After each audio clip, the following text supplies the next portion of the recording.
There comes a time in your life when your desire to change must outweigh your desire to remain the same. If this is your time, I want you to know that whatever your circumstances are, you are exactly where you need to be right now. You are stronger than you know. You deserve to live in your purpose and to have a happy and fulfilling life. You're worth keeping your promises to yourself. Every single thing you've done until this point has been enough. You are enough. You always were. My greatest desire is for you to give yourself permission to take a chance on you because you're worth it. Welcome to the True Growth podcast. I am Latina Mata, your mindset coach. And in this podcast, we explore and learn all things related to self-love, self-discovery, and inner work. It is the foundation to help you navigate life and make the necessary internal shifts to become the very best version of yourself. It is my greatest pleasure to be with you right here, right now. Throughout this podcast, we get to grow through what we go through together.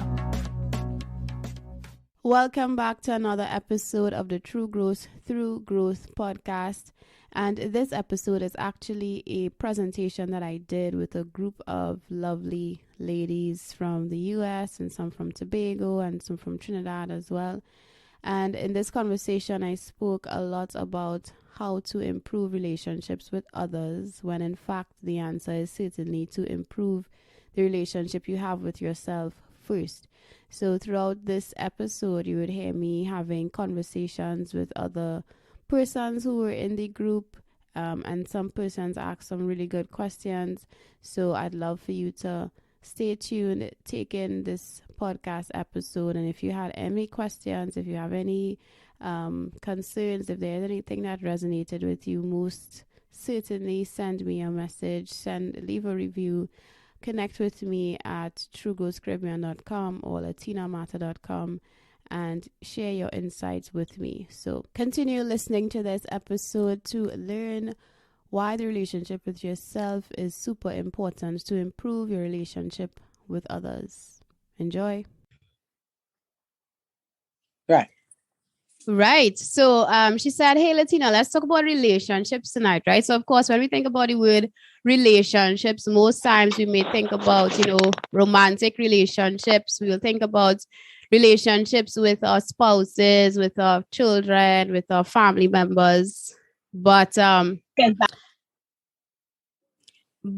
what's really interesting is that the relationships we desire with the people who we love rest on the relationship that we actually have with ourselves first. And so I am an absolute advocate for developing your relationship with you first. When you are able to develop your relationship with yourself first, it transcends into how you show up with your relationships with your spouse, with your children, in work, in whatever relational dynamic you have, right?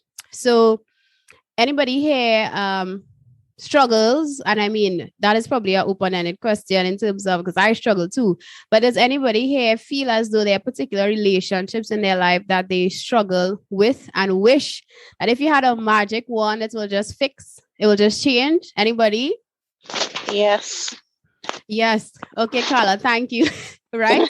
Yeah, so we all have those relationships where we just like, OMG, if I could just get some magic wand and we just fix it, then everything will be so great, right? Now, in a call that I had with a special lady, we spoke about mirrors, and I'm going to share with you a very personal story. I don't think I've ever shared this on social media, but I love my mommy. I love her to death, right? But the more I do this inner work and the more I do my own healing, the easier it is for me to see things, right? It's easier for me to notice, trauma responses, notice when people are reacting out of just trying to stay safe, so they lashing out, just not because they're trying to hurt you, but because they're trying to stay safe. I would notice when people are doing things purely out of what they learn to be true. So it's part of their conditioning. It's not that they sincerely want to act a particular way, but that's what they learned growing up, so that this is now their truth, right? So of course, right? So the reason I'm able to see that in others, and this is usually not what is taught or what people would say, they have a cliche term where you can see everything else in somebody, but you can't see it in yourself. Well, interestingly enough, that is true, but I'm also able to see those things because I'm able to see mine, right?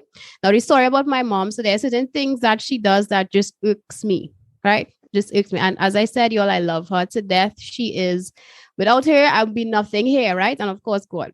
So she irks me, and lately I just find I've been extra peeved.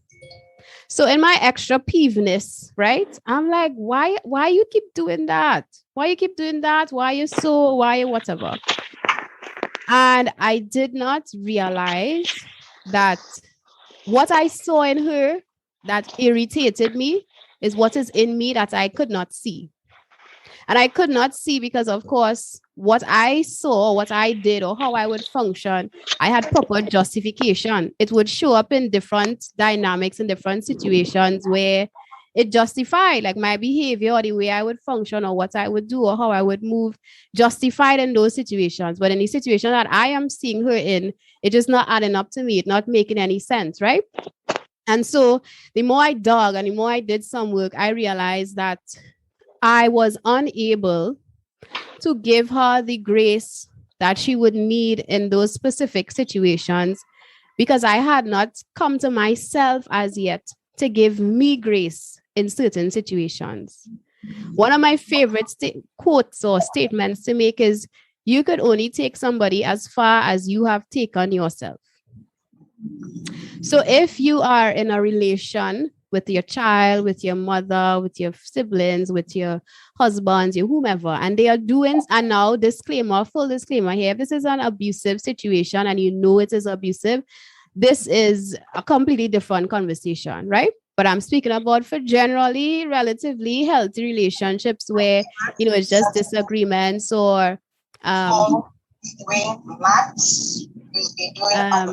somebody needs to mute, right? Yeah, so if this is a abusive situation, it is a straight up no, right? This conversation would have to escalate. But I'm speaking about regular dynamics where you really want to make a difference, you really want it to change, you really want something to happen, but there is always consistent argument and nagging and fussing with each other, right? It is because more than likely, you have not given yourself the same grace, probably in different situations. So it is very, very hard to give somebody else who is acting a certain way or being a certain way the same grace. Carla, does that make sense? Carla, go on. Anybody, does that make sense? Does that resonate with anybody? Am I frozen? Hello, you hear me? Yes, I'm hearing you now. Yes, it does. Yes. I'm sorry, the mic was muted. Okay, right. So I'm saying all that to say, so when I looked at my mom, and this had been going on for a very long time, guys, for years, I would just be so, and it's only a few months ago, I saw her, and I saw her in a different light. And the different light that I saw her in was because I was able to see myself first in a different light. So in a different situation, under different circumstances where I clearly was acting in similar ways to her, right? After I pulled myself together and I noticed what was going on, I saw a reflection. I saw what she was doing, how she would behave in certain situations was a reflection of me. And I could not give her that grace prior because I could not give that grace to myself because, one, I didn't see it in me. And then when I did see it, it hurt. It hurt big time. It hurt big time to see the very thing in me that I didn't like in somebody else. It hurt to see that. And when I was able to see that and I started to love me in spite of, to forgive me in spite of, to accept me in spite of, to decide to choose a different response in spite of, then when she would be a particular way, it was easier for me to meet her with grace. It was easier to meet her with love. It was easier to meet her with compassion. It was easier to meet her with understanding. But that could only come as a result of what it is you provide for yourself first. And I assume most of us here are women. We have been conditioned, put everybody first, everybody first, everybody first. So you might say you have love yourself, you're loving everybody else, you're taking care of everybody else, but there's nothing for you. But there's two levels of self-love that I refer to. And that is the regular self-love where we say, yes, I love me and I make sure nobody can disrespect me and I take care of myself and I get my hair done, I get my nails done and da-da-da. Cool, I agree. But I also term that as self-care. Then there is this radical self-love, which says, even though blank, whatever the blank is, not so good phrases, I still completely love and accept all of me. You see, that type of radical self-love, most of us, it's a journey and will always be a journey to get there. And in terms of our relationships, if we aren't able to radically self-accept, then it's going to be very hard to radically self-accept your family members, your son, your daughter, your cousin, your neighbor, whoever, who you love, but just things about them you just don't understand. And let me make this super, super clear. Self-acceptance does not mean let people do things to you, right? Self-loving other people radically or unconditionally does not mean letting people walk over you and dismiss your boundaries and, be disrespectful. That is not what that is. That is to see them just as they are, whole. Just as they are whole. Not seeing the things that they believe, not seeing their behaviors that they're doing as defining who they are.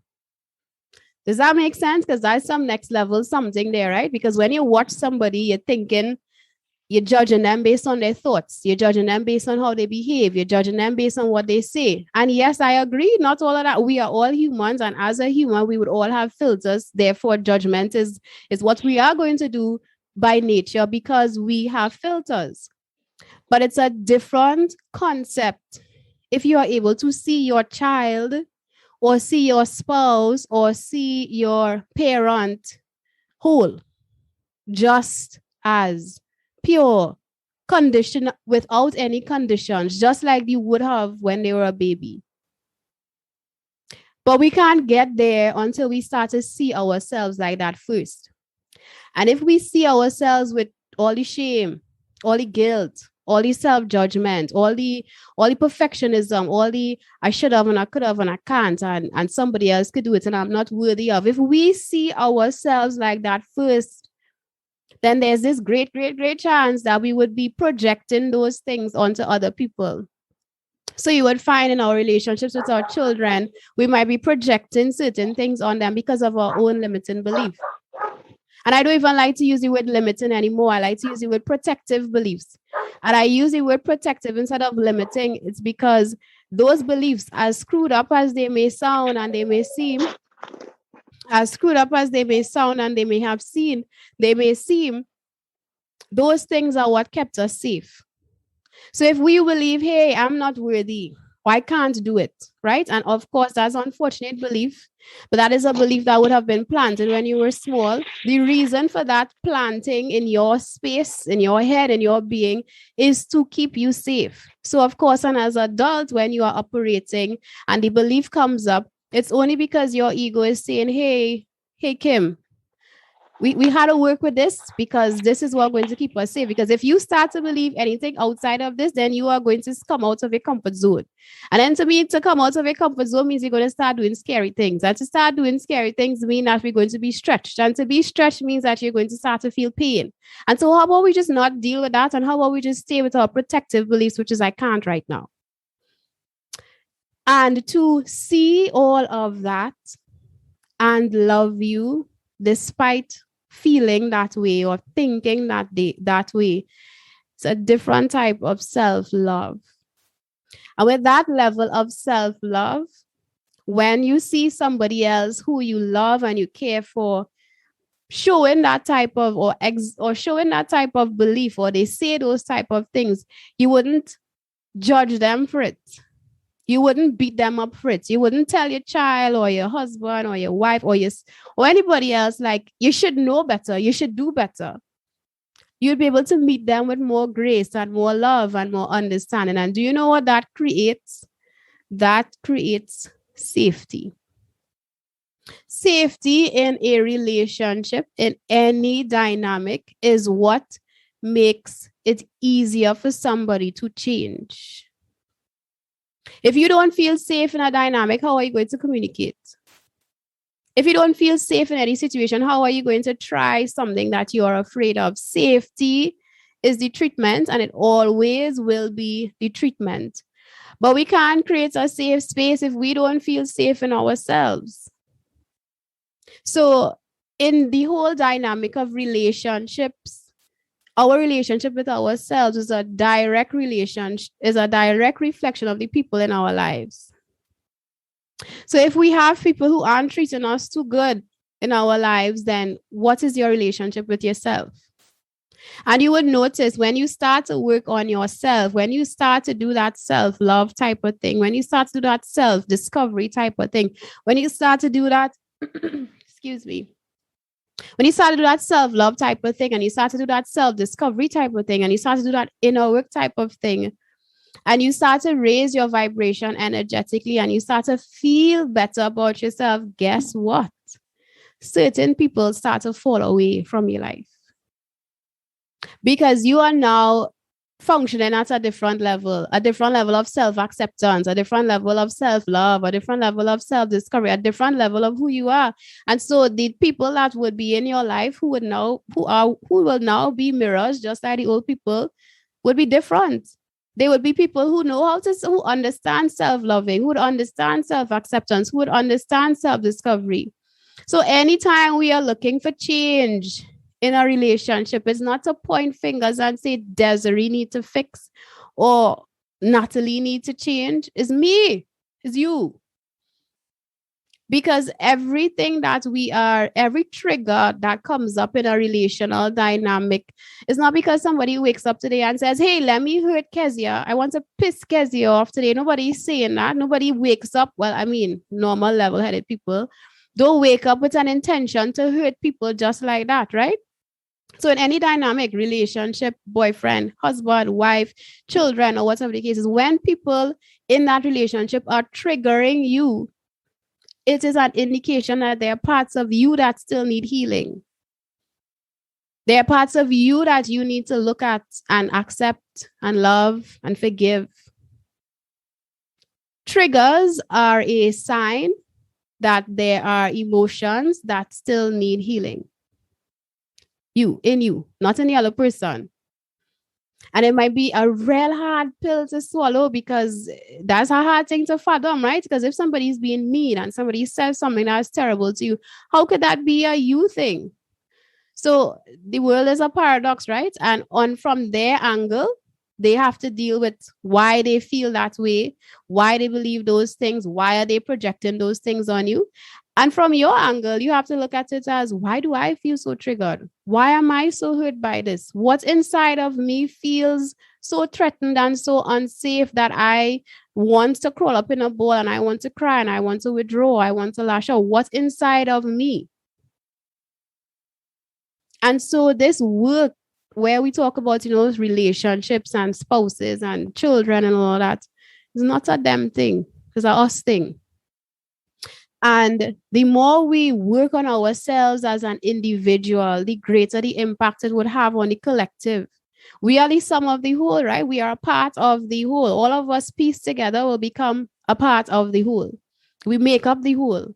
And so if we have all of us here traumatized, which we probably are, we all are traumatized. We all have things that happen that hurt us, that broke us, that shattered our spirits. And all of us have trauma responses where we would lash out or withdraw or cuss somebody or tell or just shut down completely.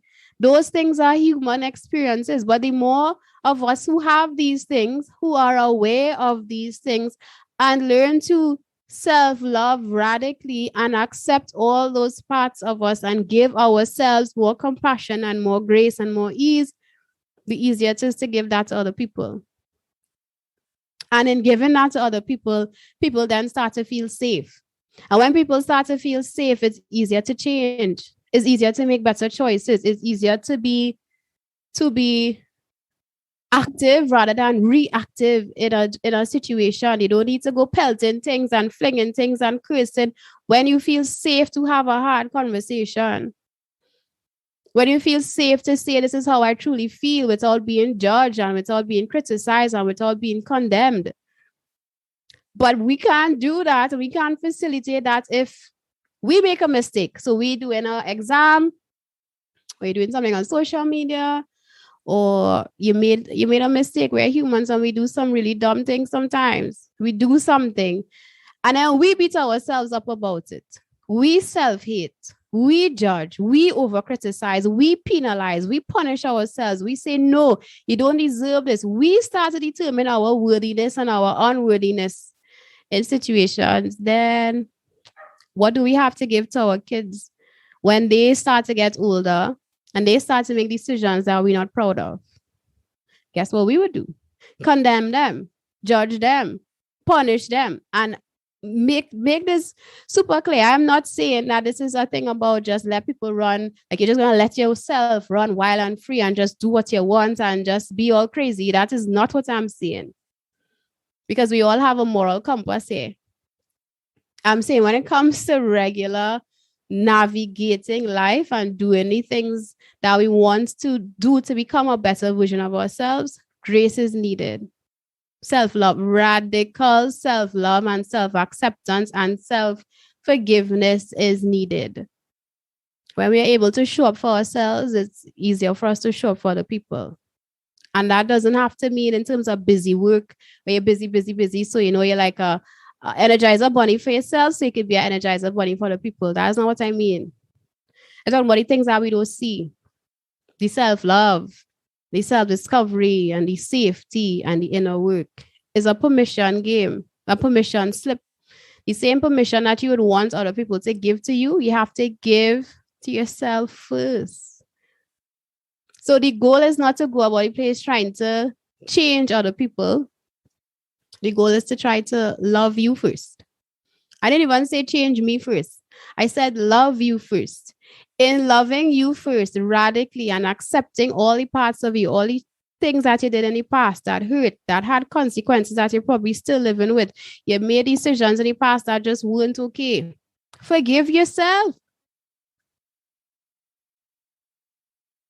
Allow yourself to say, hey, I did that. It hurt. I'm not proud. Love yourself enough to forgive yourself so that you could give that same grace to somebody else in your life who you have a relationship with that you want to be better. Everybody real quiet. Y'all okay? Are y'all here? Yes, we are right here, take Natine.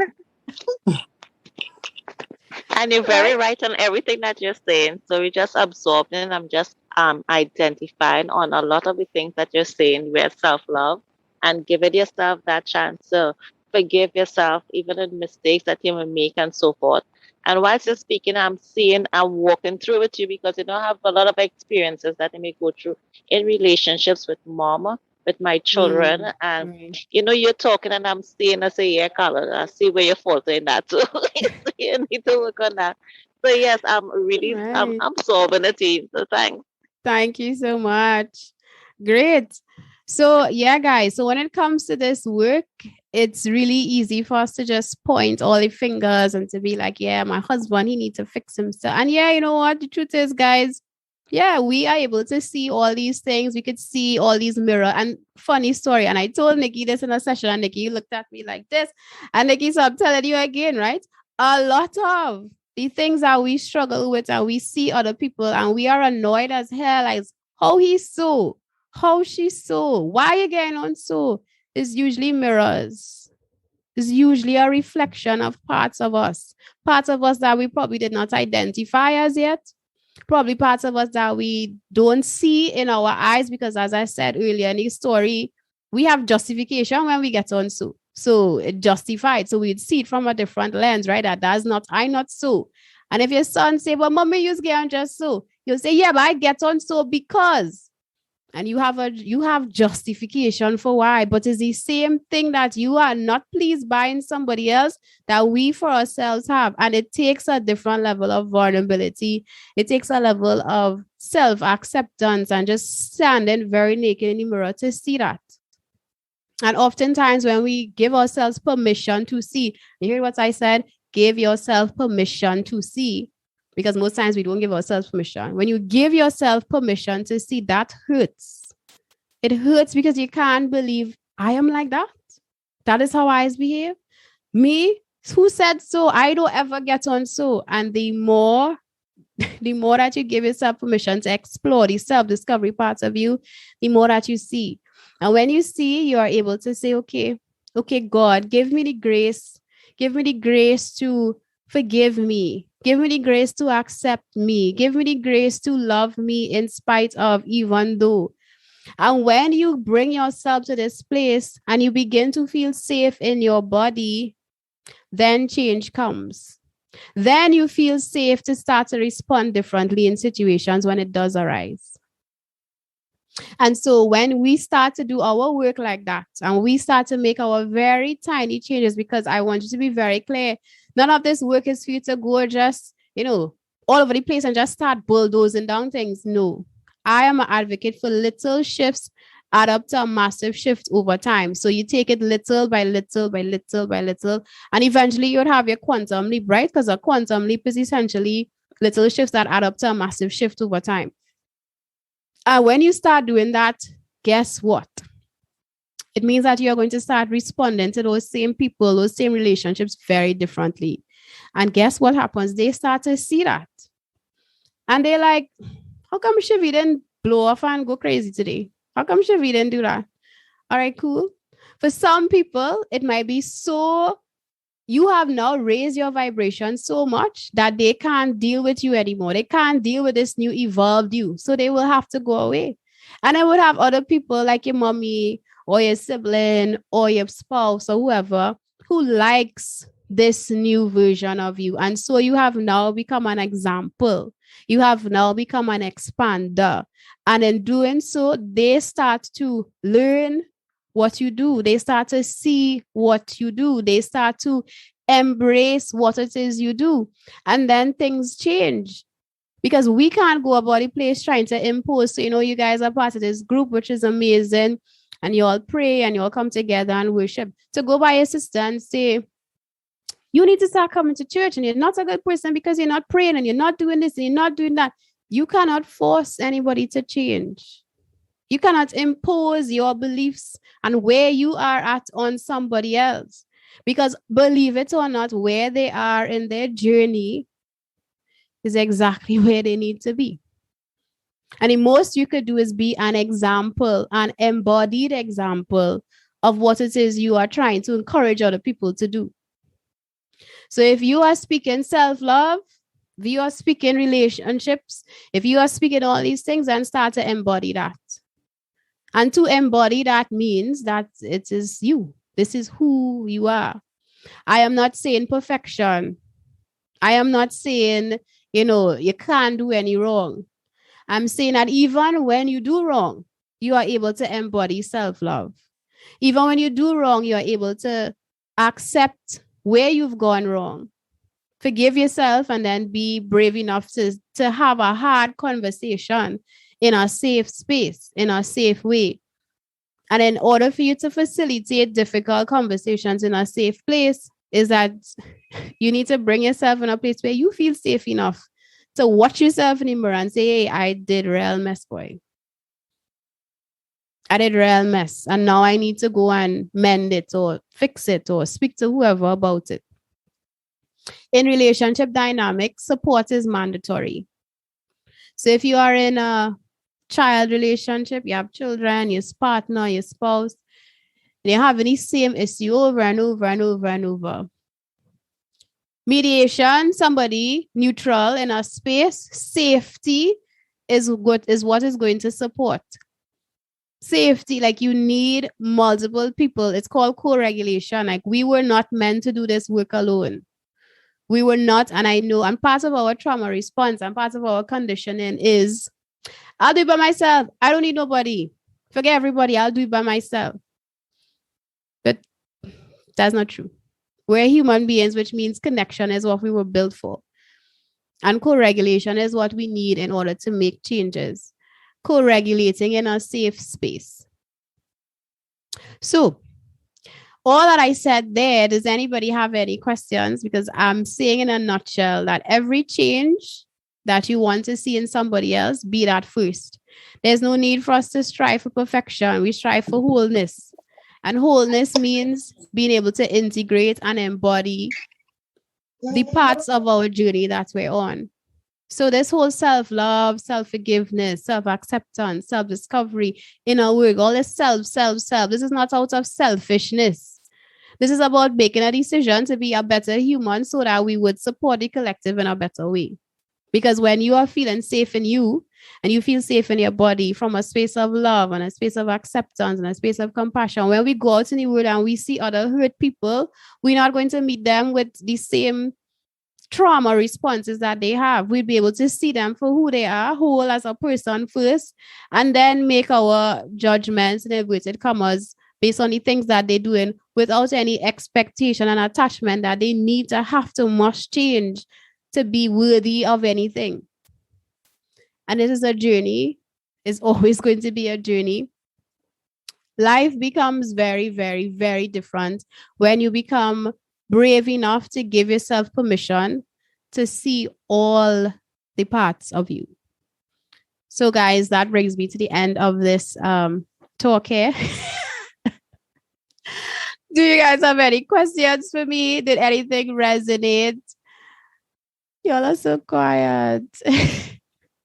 So for those that may have come down late, I would just ask my mentor to actually repeat who she is, what she does, and where you can find her, and everything else, I'll give it over back to her. Okay, great. All right, lovely. So I'm Latina Mata from Trinidad and Tobago. I am the founder of a platform called True Growth Caribbean. I'm a mindset coach, and you can find me on truegrowthcaribbean.com or latinamata.com. I do one-on-one coaching, breath work, and definitely it's the space to be in if you are in a place where you feel as though you're called for more. So I'm not an advocate for feeling as though you need to fix yourself, because all of us are whole. We don't need fixing. Amaya, is it Amaya? Amaya, yeah, Amaya and Desiree and Nadine, like y'all don't need fixing. Nobody here needs fixing. But what we do need, though, is a safe space to make a decision to choose better and to do things differently and to respond differently. So in terms of that, if that's something that you feel as though you're pulled to do, you resonate with, I do coaching and breathwork sessions. Breathwork session specifically is that is a very powerful piece of work in terms of getting out of your head and into your body. So for those of you who are like overthinkers and there's lots of perfectionism, there's a lot of procrastination, there's a lot of question marks about clarity in terms of where you go and what you're supposed to do. It is so beautiful because we take our breath for granted. And in breath work, your breath does the work, and God, the spirit, source, whatever you resonate with, is most present and allows you to connect to your body and get a lot of clarity and releasing that you would not get from just being all up in your head trying to figure things out cognitively, right? So like, you know what he's saying, your body keeps the score. Well, that's no lie there, right? Everything that we are experiencing externally is as a result of a lot of stored energy in our body from things that would have happened a very, very long time ago that we never got to completely process and release. So that in a nutshell is what breathwork is. And yeah, so you guys have any questions for me? Let me know. Any thoughts to share? I really want to encourage everyone that breath work, it is an amazing. It's something, it might be a bit frightening at first because you'll be like, oh God, Lord Jesus, help me here. But when you get to see who you are and where and be able to face up with this is the things that you have done, and you have come out to, like, okay, when you come out of it, you feel like the load that you have been carrying for so long has been lifted. The forgiveness, the baggage of maybe rape or maybe disgusted feeling or something, it just makes you feel like a brand new person. I have just finished my last course with her last Thursday. It was a very sad moment. It was great. Even if, I am able, want to go on, I'm going to do my own thing too. But she was like, you don't have to wait for certain things. And I just really wanted her to share with you guys to know who you really are. So I really hope that you guys questions to find out who you really are, so she could give it back to the answers that you need. Yeah. And I just want to make this super, super clear, right? Every single person here, like, you already have the answers. And I know it might sound so cliche and like, oh yeah, everybody says that, but it's the truth. Doesn't matter where you go, who you talk to, how much coaching you do, how much breath work you do, like, the answers, you always had the answers. And there are certain tools, and breathwork is a tool that just allows it to come out.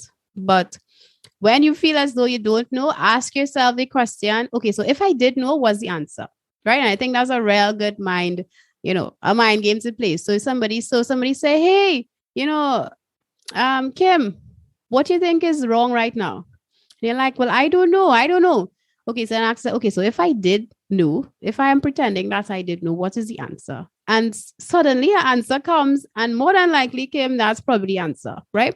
And it might sound so absurd, but it's sincerely because we always had the answers. Everything that we're looking for outside is in here. I guess I just want to leave with you guys that, one, sometimes you don't need to have it all figured out. You really don't need to have it all figured out. 2, you have nothing to prove to anybody, right? 3, you are more than enough. You are so enough. You are more than enough, even on the days that you don't feel like you're enough. You're also worthy, even on the days that you don't feel as though you're worthy. And if anybody here feels like, you're lost and you don't know what your purpose is, hey, you don't need to have one purpose. You could probably be a multi-purpose person.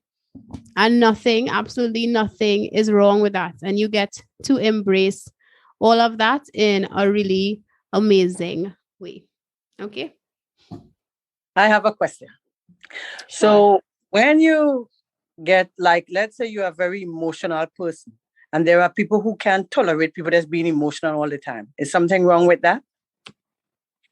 In terms of what? You being emotional, or the person saying it? No, you being emotional, and then the person keeps saying, oh, you're so emotional and everything. How is that something wrong with that? And how do you cope with that? So a huge part of our conditioning, we have been taught, don't feel. Why are you crying so much? Why you have to, like, as children, right? What you're crying for? Trinidad used to say, or Trinidad say, they may give you something to cry for as a child, right? So as children, we learned, don't cry. Like, keep your tears, keep your emotions together. And of course, as you grow and you become an adult and all of those things, there is shame and guilt around those emotions. So when you cry, Nikki, when you are emotional and somebody says, oh gosh, you always cry and you're always emotional, what does that do for you? It doesn't make it feel safe for you to actually express your emotions. 1, because you learn that there's guilt and shame around having emotions in the first place.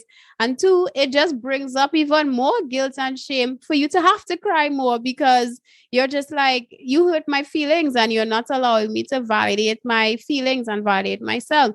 And so something like that, is an indication of, hey, you come into a place of acknowledging that these are my feelings. They are valid. I get to love me. I get to express myself. I get to do the things that I need to do in terms of finding safety for me.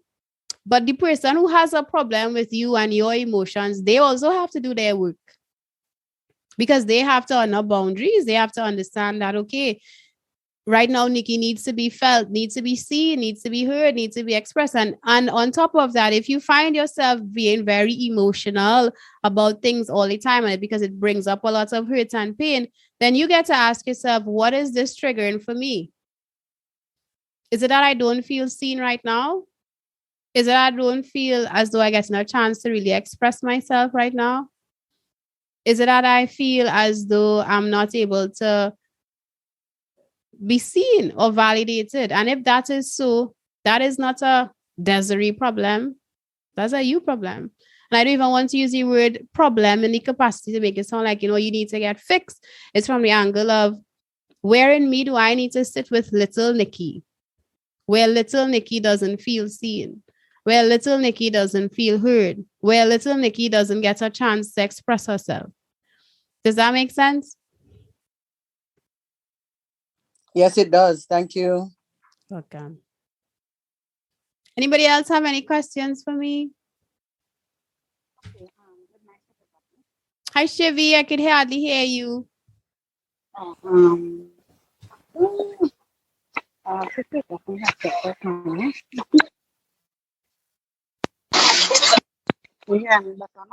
Just a smidget, yeah. Okay, so how do you begin to work on a problem where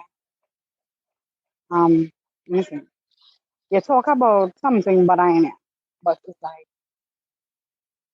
after the discussion happens, it keeps reoccurring all the time. So it's like you're always bringing it up back. Mm-hmm. How do you begin to work on fixing, working on that kind of situation? In terms of you are doing the behavior or the other person?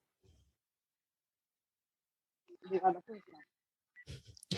Well, if I have to tell you the real hard truth, Shivi, we have absolutely no control over anybody else and what they do. What we have control over is how we respond to what it is they do. And so if you feel as though your boundaries are being encroached upon, then we have some boundaries work to do. Because if you're telling somebody, don't do that, I don't like it, I don't like how this feels, you're disrespecting me, I feel disrespected, whatever the situation as it keeps happening, then who needs to change here? Who needs to put up the boundaries here? You or the other person? That's me. Yeah. Because what we allow persists, right? We set the standard in which we are received.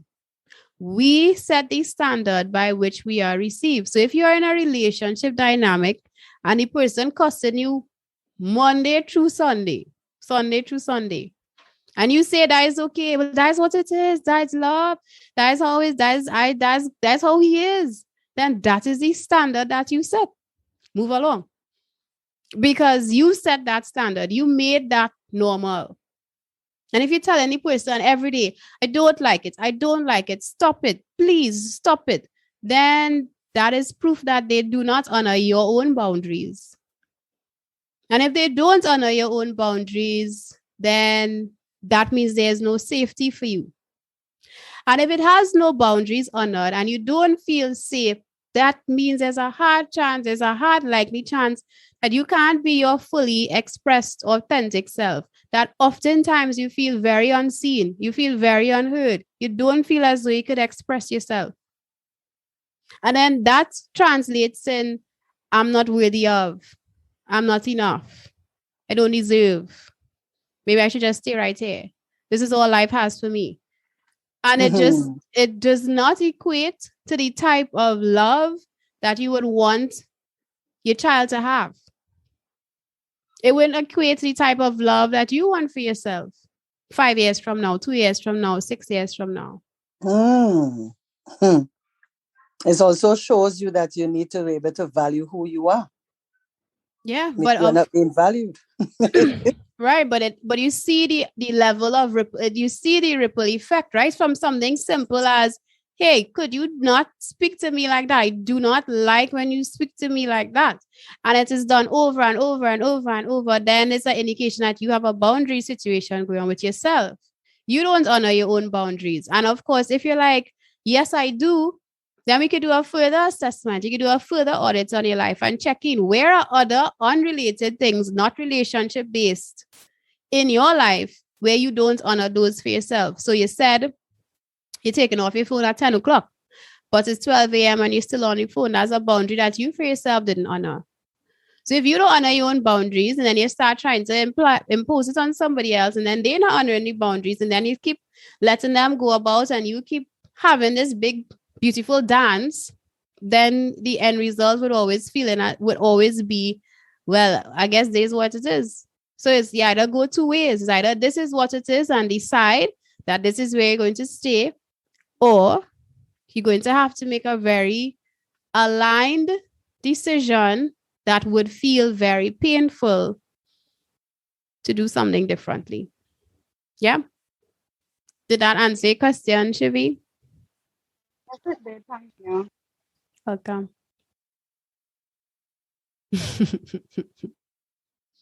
Any more questions, my loves? Hi, good night. Hello, Kim. Hi. How do you deal with people who, when you approach them, they always present themselves as being the victim when in a situation they know that they have done wrong? How do you deal with those people? It's a very loaded question, Kim. I mean, the cornerstone or the baseline is that we have no control over anybody else, right? And if you are aware that you are trying to approach somebody, and I mean, of course, that would need more context, right? So in the approach to somebody, is it from a place of you want to have a conversation, address the situation, or just simply trying to be a good friend, be a good person, just give them some love and support, and they just meeting you with all the defensiveness? Which one? You're trying to be a good person, a good friend, but they are constantly taking advantage of your kindness or your stuff, and you have to make a boundary then to say, well, this is enough. But within doing that, they make you feel like that they are the victim. So this will be a hard question and I don't want you to answer it now, but it's something for you to think about. What are you afraid of to stand firm by your boundary? And it's just something for you to journal on, right? So the question is, what are you afraid of to stand firm by your boundary? So let's just say the person says, I need $500. And you gave them $500 last week. And they're like, yeah, but I need $500. I'm not working anywhere. But they're taking the $500 and they buy all the rum in the wool, right? So they're not doing anything productive with the money. It's not for anything that in terms of your morals and your values and your standards. And then they come with the whole victim role, right? Should you not give it to them? What are you afraid of?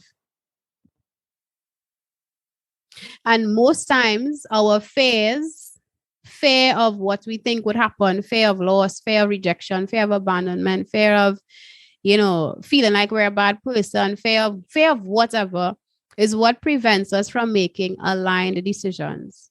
And when we say aligned, people usually think aligned is some, woo-woo, pretty, rosy, it feels good. And yet have those aligned decisions, but then they also have those aligned decisions that are hard and make you cry and it hurts because it's so hard and it's so different from what you're accustomed doing that you're like, God, you really asking me to do this? You really asking me to make this really hard decision? Like, I want to give this $500 because I don't want to feel like a bad person. I don't want to feel stingy. I don't want to feel selfish. But in order to maintain or to start to self-love differently by imposing and having your boundaries set up, the aligned decision would be to say no. Okay. Does that make sense, Kim? Yes, it makes sense. And sometimes you feel that I don't like those people cry or people in pain or people in want and sometimes that gets to you and you say, okay, all right, I'll do it this time, I'll do it the next time, and you just find it continue going on, but you realize that you're not making any progress, and you realize that what you're doing is not actually helping them. Right. So I understand. Yeah, and so the aligned decisions sometimes are the hard ones.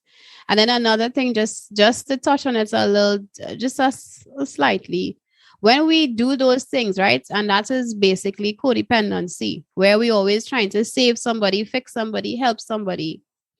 Most of the time, that is also a result of our own traumas when we were children, right? Like we learned, I need to put mommy first, daddy first, sister, brother, I need to put everybody first in order to feel loved, in order to be seen, in order to be validated. So from childhood, you learned codependency. Put everybody first, leave me last. Take care of everybody, save everybody, fix everybody, make sure they're good.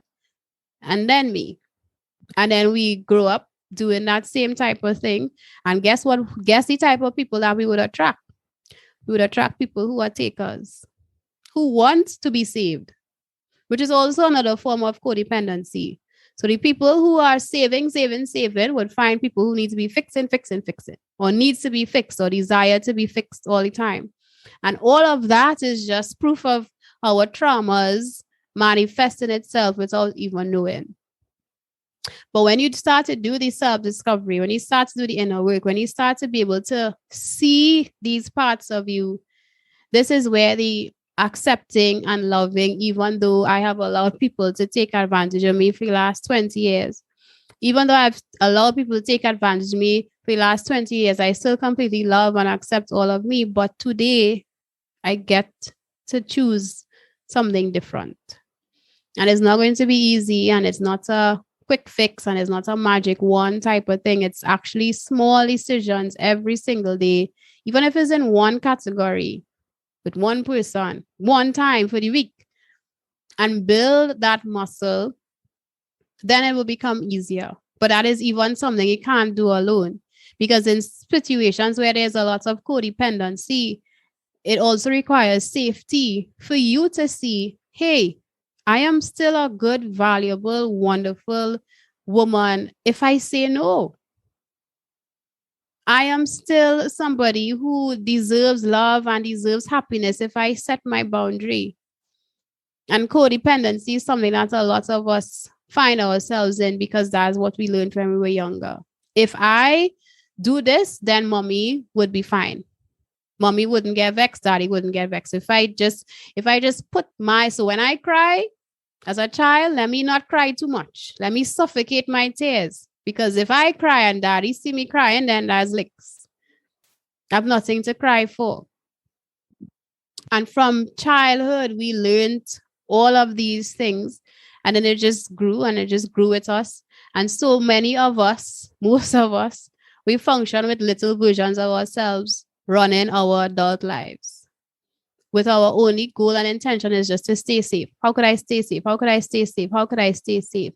And it's in staying safe is how we would find ourselves in codependent situations where we have all these trauma bonds, in relationships, giving, or we might be the takers, taking, or we find ourselves in situations where we just attracting the same kind of people over and over, same type of different people, but same situation, same patterns over and over and over. And it's not because something is wrong with you for us. It's because that's what we know to be true. And until we decide to face those parts of us, it's only then we will start to make different decisions. Because you ever have a pattern and you're doing the same thing over and over, and you're like, what is wrong with me? Why can't I just fix it? Why can't I stop doing this thing? It's not because something wrong with you or somebody pray on your head or your blight or whatever it is.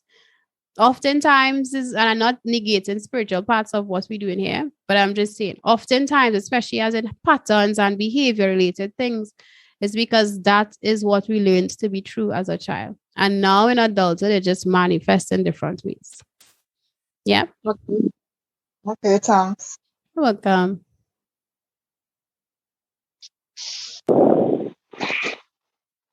Okay, question. Yeah. I just wanted to know, in relationships, most time as women, being in the family circle, we oftentimes we give in to things. We make sacrifices. We tolerate. We we What's the word we use? Other things that we do all in the name of peace. We accept things. We just take things. I say just for peace sake, then when you just take, just stay quiet for peace sake. Right. So that things will run smoothly, And within ourselves, we eat up and we harvest these things for a long time, But at what point in time do we say, okay, well, this was enough? Because we want to do things, okay, as believers, as all believers, he said, as children of God, we ought to be patient and look beyond. And sometimes we look beyond the attitudes and mannerisms and we accept.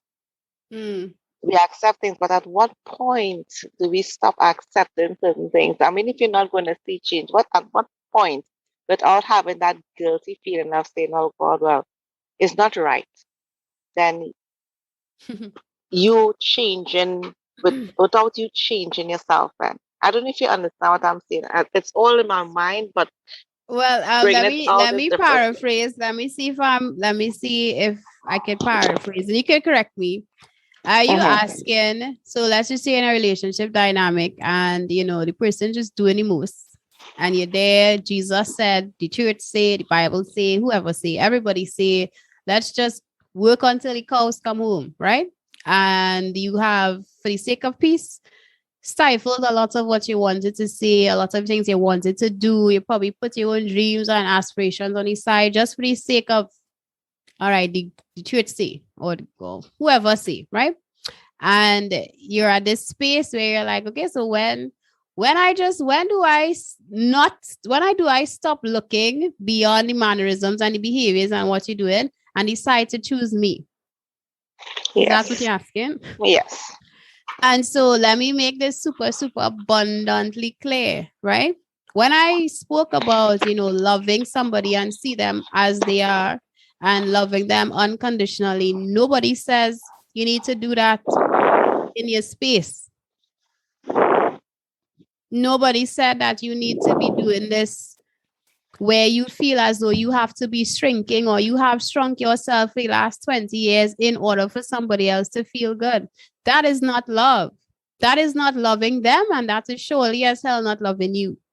If you had to shrink yourself or have shrunk yourself for the last 20 years in order for somebody else to feel special or to feel safe or to feel seen or to feel loved, that is not love. Perfect example would be if you have a child and your child cannot be their fully expressed self around you, what does that speak to the level of safety that they feel with you? What does it say? And so in a relationship dynamic, if you are to ask me, Carla, but when is enough? For you to ask when is enough is because some parts of you probably believes enough is enough already. When we ask certain questions, whatever the question is, our subconscious mind goes immediately looking for an answer. And every single time we think that the answer is outside is because the answer is usually very much inside, and we already know. But because we aren't or afraid of being honest or afraid of looking a little deeper or afraid, we just decide, no, the answer is not it. That's not correct. It's something else. It's true, yes. And the reason why I asked you, because many times as women, and I recognize and I look around and I look at most women, because the workload is so much on taking care of the home and taking care of everybody else that we leave ourselves last. And then I look at most women, including myself, sometimes you look so tired and you look run down because you're caring for everything else. And then sometimes you want to do things for yourself, but yesterday you feel a bit, guilty because you have other things to care for. You have other needs to see about that is important as well. But then you look at yourself, you're tired. There are things that you want to do for yourself. There are things you want to escape for yourself. And there are times that even myself, I find that even when I feel a bit overwhelmed, and sometimes I even beat myself up. I say, Carla, you're thinking so wrong. Sometimes I think if I can turn back time, I'll stay by myself. I didn't have any children over, and I'll be in a nice apartment. Take care of yourself. You're going to do your tools. You fix it here. You look really classy, have all the nice perfumes and so forth. And sometimes I tend to want to stay there a bit too long in that fairy tale land, just being, as that single person. But reality comes back, and then you have to face everything else. And wanting to find that balance. And that balance is where, we struggle with sometimes taking care of everything. You're compromising, because we tend to compromise a lot of things. You say, okay, we'll accept, we'll tolerate, we'll do this or whatever. And then we put ourselves at the bottom until sometimes it's a bit too late. We even lost ourselves. We look at ourselves in the mirror and say, when did I become looking so? Or when did I become so quarrelsome or so like this? So we tend to lose ourselves. So, the question is, when do we get the strength to say, okay, well, I put it aside, I just drop in everything and say, well, I want to stay about me before me gets lost. Right. So I love that question. And there are two things that I use as a baseline for that, which is one, you can't pour from an empty cup. You can't pour from an empty cup. And two, if there are parts of you that feel guilty about taking care of you, then it's a huge indication that there's some introspection to be done in terms of what do you believe you're worth? What do you believe you're worthy of? A lot of our guilt and shame is wrapped up in not feeling worthy of certain things, not feeling as though we deserve certain things. So those are two questions for you to sit with, Carla. Like ponder, okay, if you're a car, Mercedes Benz, Bugatti, whatever, and it have no oil, the oil stink, the gas running low, like then you don't have a Bugatti, you have a GAT. I don't know what you have, but it's just not going to work the way that you need it to work. It might look a type of way, people, if somebody hear that you have a Bugatti, they might feel, oh, you get through, but then when they recognize the condition, they'll be very confused. You can pour from an empty cup is my first baseline. And the second is wherever there's game and what am I saying? And wherever there's guilt and shame, it's huge, oftentimes is wrapped up in worthiness. What do you believe you're worthy of? What do you believe you're deserving of?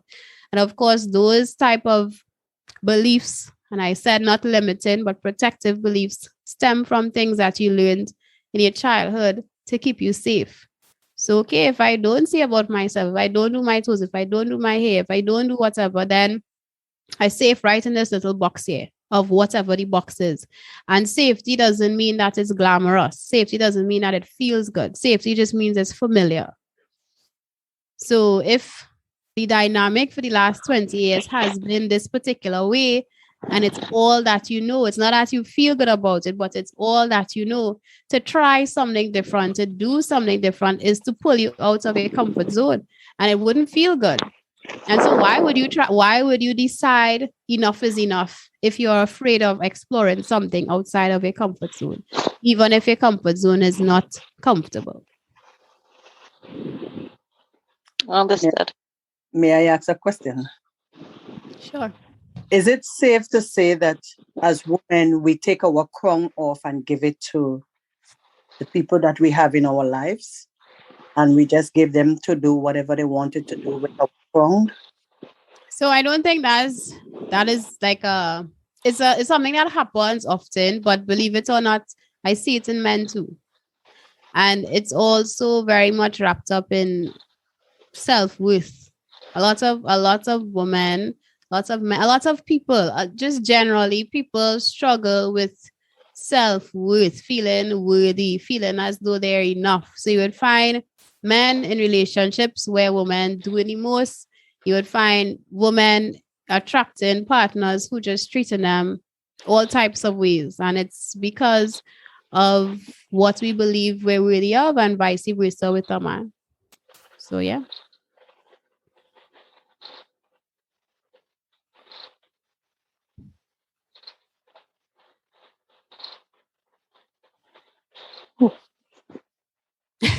So you all are awfully quiet, but Nikki, thank you for having me.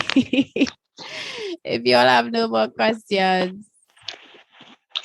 No, that is, I think everyone is deep in thought and Yeah. thinking about their own scenarios and situations that they're faced with. And it is very informative. And also, as you rightfully said, we have to, put know ourselves and our self-worth. And yes, we do. I believe that most of us, we know our self-worth, but because we were taught and wanting to be good at what we're doing, call us women, especially when you have a family and you want to be that person that will always, and we cover our family as women. We have so many hats that we want to make sure the children is all right. And I think it's probably the nurturing side of us that we do and we do. And that is what is known to be as a good woman. So you find that we push ourselves to that point. And then we don't really have anything much to give ourselves. We just say, oh gosh, it's so exhausted to do or to get Yeah. away. Or sometimes if you do think about getting away just to relax ourselves, you might feel guilty. Oh gosh, we may leave our children at home and what they will Right. do without us. But then there's a part of you when you sit quietly, you think, but if you drop down and die just now, and they're gonna live and Yeah. everybody gonna move on without you. So take Correct. front. But as much as you know that and you attempt to do that, you still fall back in the same old pattern again. That Mm-hmm. here what, nah, I wouldn't take this money to do this. This is like too much money to do this for Right. me. And then Right. you say, much things I could do inside the house. I can make sure to have this. I can make sure to have that. And we continue like that all the time. Mm-hmm. And that is Forgetting that. why. Mhm. So that is why reprogramming your subconscious mind is necessary. And that is why safety and support to do so is necessary, because all that you just said is based on conditioning. That's what you learn to be true. You learn that this is what it means to be a good woman. This is what it means to be a good wife. But who said so? Whose conditioning is that? Where did that come from? Who said so? And until you decide that that is no longer your truth, and let's make it very clear, nobody says to be a bad person. We just said fill yourself up so that you could give to those that you love with more grace, with more ease, with less frustration. When you are cranky, when you are not well, when you don't take care of yourself, when you don't feel good about yourself, it's a lot harder to be the best you for those same people that you love. Because it's come like you driving your Bugatti on E.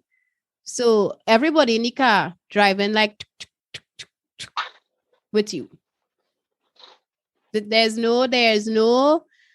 is so much conditioning, and it is passed down from generation to generation. Great granny, grandmother, everybody just passed on that this is what is true. This is what means to be a good wife. This is what means to be a good woman. This is how it's supposed to be. But if you have come to a place where that no longer resonates with you, this is where aligned decisions come in, where you have to make a decision to choose something differently. Nobody is imposing, nobody's forcing you, nobody says this is how it has to be. And I think that is where the work starts. Making a decision that you no longer resonate or want to operate from this belief system. So until you decide, hey, I don't want to function from this belief system anymore. I want to create new beliefs. For example, I get to take care of myself and take care of my children at the same time. That is beautiful. That's music to your ears. Why is the belief have to be, I need to put everybody in front of me before me? Two different beliefs, but one is way more empowering than the other. And the results would be very, very different because you feel good in what it is you're doing. And energetically, your kids, your husband, your family would be able to receive a better you because you're well rested, you feel good in your body, you feel safe, you feel well taken care of, etc. And it's not something that's going to happen overnight because this would be years and years and years of conditioning that needs to be unlearned. I just want to add, or I don't know if it's a question or just to add to something that you're referring to. I'm guessing mostly everybody here has a Caribbean background or was brought up with Caribbean parents, but from my experience of having Caribbean parents, like you said, they was brought up a certain way, and they feel like the way they was brought up is the way their kids have to be. And once their kids don't agree with the way they was brought up, it's causes a hammock or a tension in the relationship of a parent and a child. It's like, I feel like it's like a control thing with a lot of Caribbean parents. They feel like if they don't control a situation, then it's not correct. And I'm very stubborn. So I'm a type of person, if I feel like it don't resonate with me or don't sit well with me, I'm not doing what you tell me to do. Right. Because I don't agree. And it's like, if somebody doesn't agree with you, that does not make them a bad person or make them a rebellious person or make them disobedient. I just don't agree with what you believe. I have my own beliefs. Right. Yeah. And that is true. And I think that dynamic, Desiree, I think it goes across just generations, right? So it don't have to be Caribbean. It could just be the generation. So I think, we look around the same age, around-ish the same age, Desiree. So because of that, we are actually way more on the conscious side of things in terms of our belief systems, and we're way more, and this is not to downplay anybody else, but this is just a perspective. We have this understanding of consciousness. What you believe to be true is what will manifest itself, right? And that we all have co-creative power in this space. And at the end of the day, you are exactly where we understand, for most of us, that we're exactly where we're supposed to be in our journeys. And there is this very thin line, Desiree, between just being our age and trying to be rebellious and not trying to listen and not trying to take advice. And the other line is, hey, mom, dad, I do not resonate with this belief system. I do not believe that women need to sit home all day and take care of the children. I want to go out and work. This is what I believe to be true. And you then decide to take actions based on that. It's a very thin line. And I think to speak to that too is not just what you do, is how you do it too, right? It's not what you say, it's how you say it. So if you're in a dynamic, with somebody in a different generation, whatever the case is, and you don't agree with what they say, you get to disagree lovingly. And they get to receive your disagreement lovingly. And this is where the safety is mandatory. This is where the safety to have hard conversations are mandatory, because nobody says that you need to believe what you say to be true. Nobody says that, but we say that, hey, if I do not agree with what you believe to be true, then I could respectfully, lovingly, unconditionally still love you regardless of what you believe to be true. And then, of course, there would be layers in terms of setting boundaries, etc. If the decisions that other people are making is negatively impacting you, and you're like, okay, well, I could love you and I respect you, but this is my boundary and this is what I prefer. So this is what would have to work for me. And it is not easy. It's not a bed of roses, but I think in terms of belief systems specifically, we can't be imposing our beliefs on people. So if you believe in Jesus and God and everything, we can't just walk around and just be pushing it down somebody else's throat, because they would run. They would have more resistance than anything else. Just like in an argument, if you and somebody quarreling or somebody is very upset and you meet them with fire, they are not going to take you in, versus, hey, more gentle, more compassionate, more understanding. Yes, they might still respond a particular way, but your responsibility dynamic would have been your response to them, right?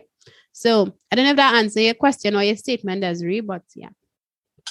It you hit it right on the head, but it's not so easy. Like you said, our generation will understand the concept easy and gravitate it, but I feel like the older generation does not understand that concept too well, because, like I said, they would think in their mind that you're being disrespectful or rebellious or disorderly or not taking telling or whatever the case may be. Right.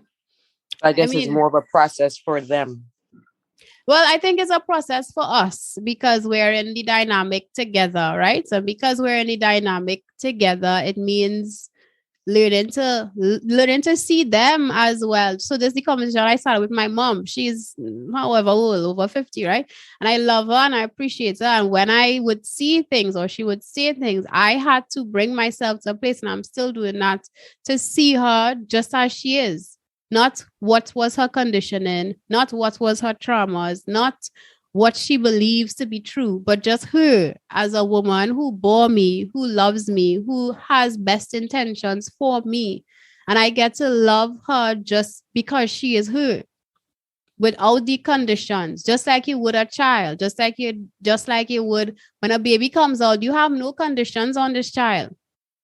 You don't have no conditions. You don't have any expectations. You don't have any expectation for the child to do anything for you. You don't have any expectation for the child to be anything beside just this beautiful, precious human being. So when we are in dynamics with our older folks and our different generational folks, is not to be like, well, yeah, she needs to fix herself because that generational problem.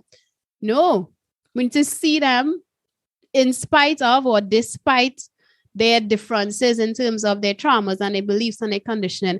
And when you're able to see them like that, just whole, just out of love, just out of, that's my mommy, or that's my granny, or that's my sister, then it would remove the expectation and the attachment that we have that they need to respond a particular way to us. And because what messes us up is that expectation of how people are supposed to respond. You're my mommy, you're supposed to be this way. You're my granny, you're supposed to be that way. But nobody's supposed to be anything except for what they want to be. And a lot of people respond a particular way based simply out of what they learn to be true. And some people change and some people don't. But our responsibility is to love them regardless. And loving them regardless doesn't mean take nonsense and have people abuse us or cross our boundaries. But it means deciding to make a choice that is going to serve you in the most aligned way ever. And when we speak about alignment, we don't speak about making aligned decisions out of fear and anger. Aligned decisions out of love. Because a decision out of fear and anger is not aligned. I have you guys here very long. Hey, I wanted to ask this question. What if you were a person who always used to say, okay, yes, yes. But the minute that you said no, the person vexed, or whoever you said no to, they're totally upset. They're all up in their feelings. How do you cope with that? Or how do you move on from that? So that, of course, is a result of boundary situations, right? Because if you are a yes person that, well, saying yes, yes, yes, yes, yes, because there was never any boundaries. And of course, we teach people how to deal with us, right? So if you're saying yes all the time, and then you just wake up one morning and you just decide, you know what? Forget everybody. I'm going to start to implement all my boundaries. No, no, no. People are going to look at you like you're crazy.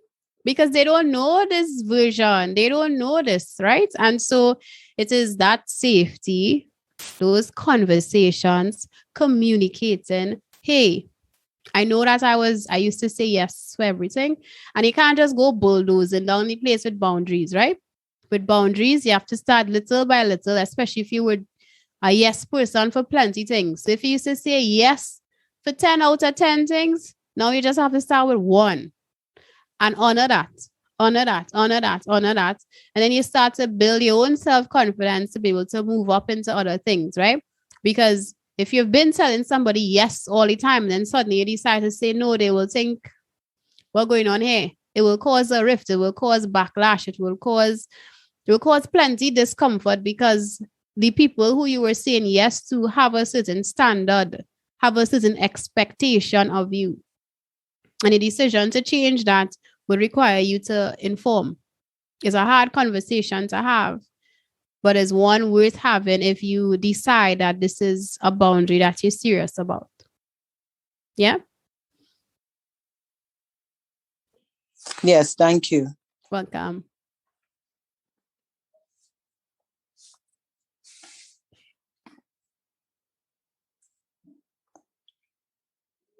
Does anyone else have any question for Miss Latina? Oh, if not. Well, you know what? I would love, right before we go, if everybody, because I mean, you're also quiet, well, those of you who could talk, just share one thing with me that was your biggest takeaway, and then I'll be out of your hairs.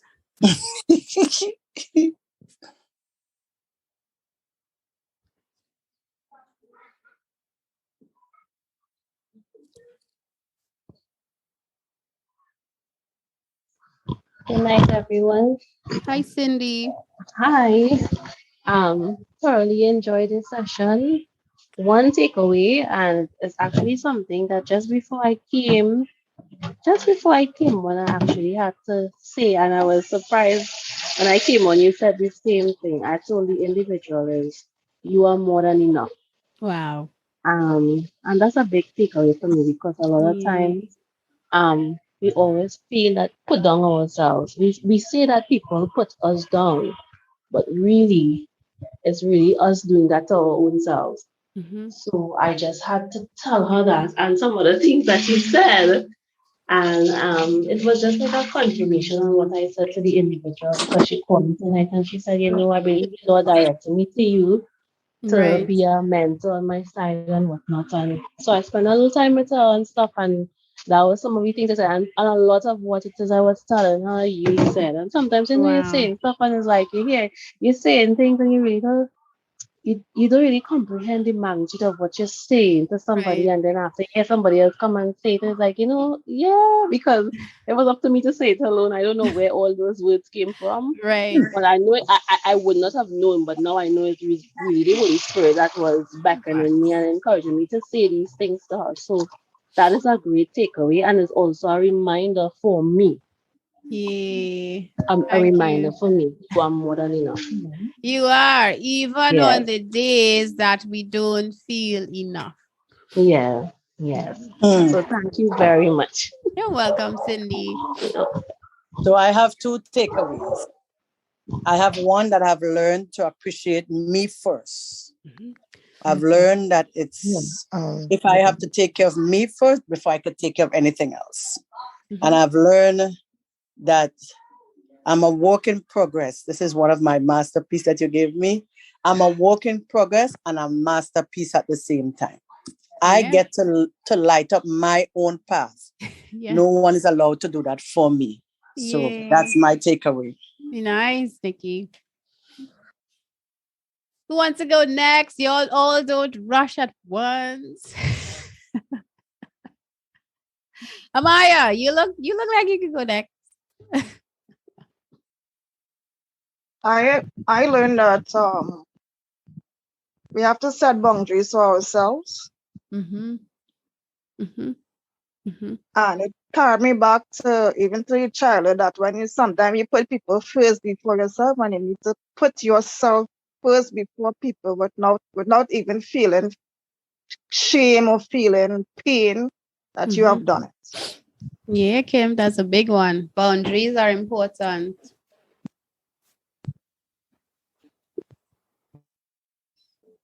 Good night, everybody, again. Hello. Yeah, well, something that Carla said tonight, which was part of my topic, it's like, you're putting everything, everybody before you, and then you're putting yourself last. So it's something that I am trying to adjust, and it would take time, like finding myself, finding that time for me rather than, Mm-hmm. So that's just my little thing on the topic tonight. Nice. Thank you for sharing. Hi, Anne. What's your takeaway?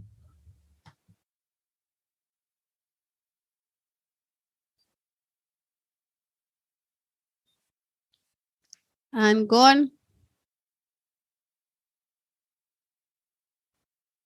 Tracy.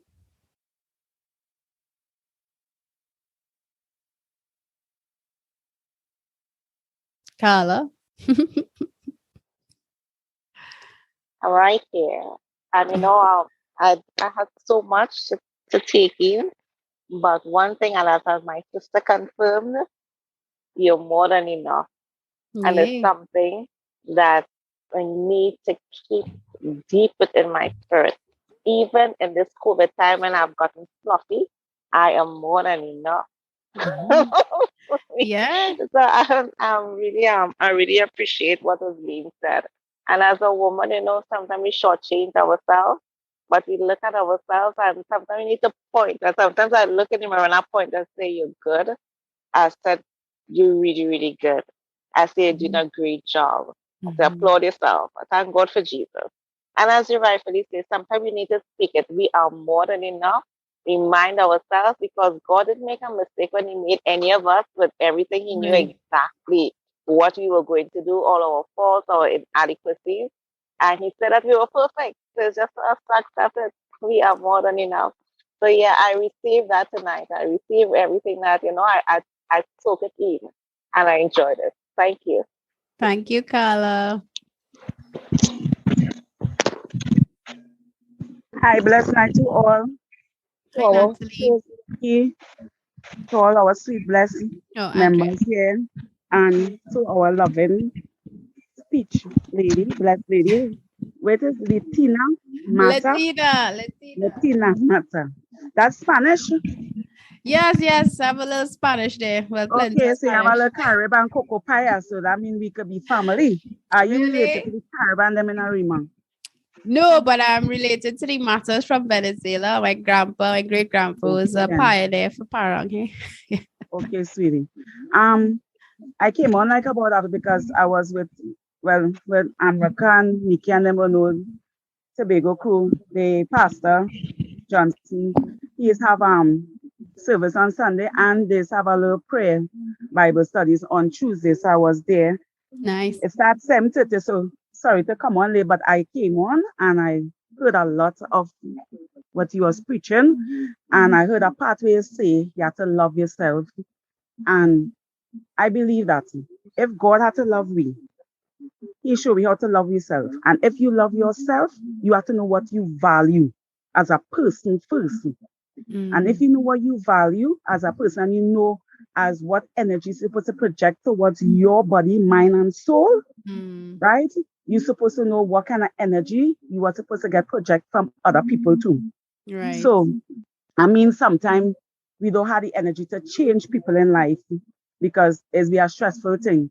And I see it have a part where you say, maybe when we not, which is truth, you're not man because we go into church or we might be holy or we might know something and another person, you're forcing them. We have to put ourselves in position at the point of time we was like that person. And we Mm, had to take time and ask God to mm-hmm, work in process in our life to move we spiritually to reach in that position. So we're mm-hmm, not supposed to be able to force nobody to think mm-hmm, because most we could do is pray and ask the mm-hmm, Lord to work on the person, work on our family, whatever we mm-hmm, go through in life. We need to ask the Lord, yes, we're human, we have pain, we feel things. We mm-hmm, will say, oh gosh, Father God, and have mercy upon us. We will pray. But what we as human have to know, when we pray and we lift things up to God, mm-hmm. don't pray and lifting up to God and then think it's like you're bringing back and taking back everything where you ask God to do for you. Right. So when you live and pray and you put things in life, what we go through in life in past, what we go through in present, you're supposed to leave back your bondage. I know it will be hard. Some of us might know how to move around, easy to move on. Some mightn't be able to move on because Mm-hmm, in spiritual alignment, right?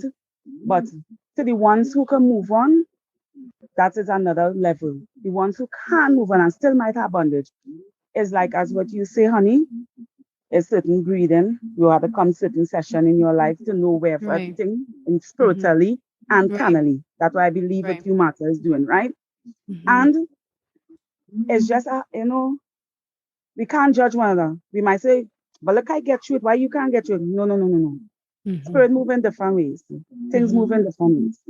So, mm-hmm. babes, I was glad to come on in time to Glad to get have a lot you. of to hear your blessing message and speech and may God continue moving in your life, babes, and elevate you and grow your gift in your business. Whether be those say business, that means elevating your spiritual life because that work what you Wow. doing, babes, and that breathing is spiritual and carnally. And I believe mostly will be spiritually. So I ask the Lord to cover you always, shield you, and elevate you to the highest, to his level. I appreciate it. Thank you so much.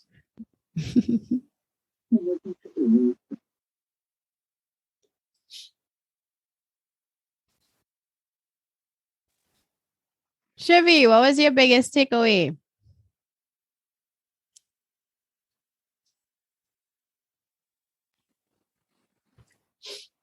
As I silently sit here and hope that you don't call my name.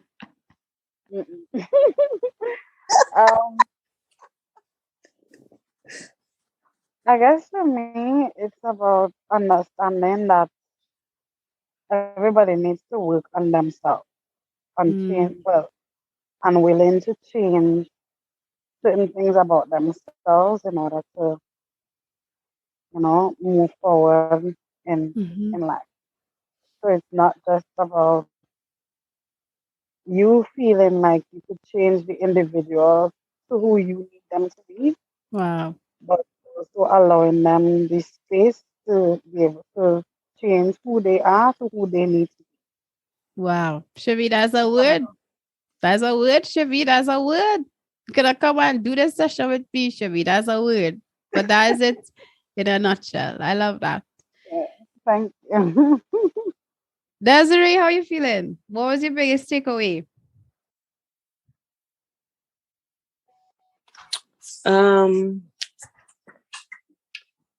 Basically trusting the process. Everybody is not at the same place, and give people the opportunity to get there when they need to get there, or wherever anybody is at, that's where they're supposed to be. Yeah, I love that. Anybody else wants to go? Kim?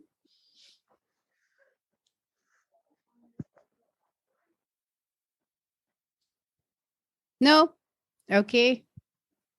Guys, thank you so much for having me. I appreciate you guys being so attentive, being so engaging, for asking all the questions. I'm on Instagram. Did I tell this already? I'm on Instagram at True Growth Caribbean or Latina Matter. And you can find me there on my website, which is latinamatter.com and truegrowthcaribbean.com. And if anybody feels like you're ready for coaching, you're ready to do more self-discovery things, you could reach out to me. Okay? And that brings us to the end of this episode. I hope you enjoyed being a part of this presentation and getting the behind the scenes. Of course, if this resonated, do reach out. I love you so much. Thank you for being here. I will chat with you soon. Mwah.